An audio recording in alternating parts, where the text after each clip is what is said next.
ఆవకాయ ఆంజనేయ కథ మొదలెట్టినాడు చూడారయ్యా శక్తినంతా చూడగట్టి చెట్టు దులిపినాడు అంజయ్య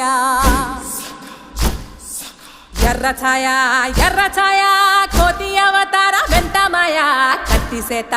పట్టకుండా కాయ కోసినాడు కపిలయ్య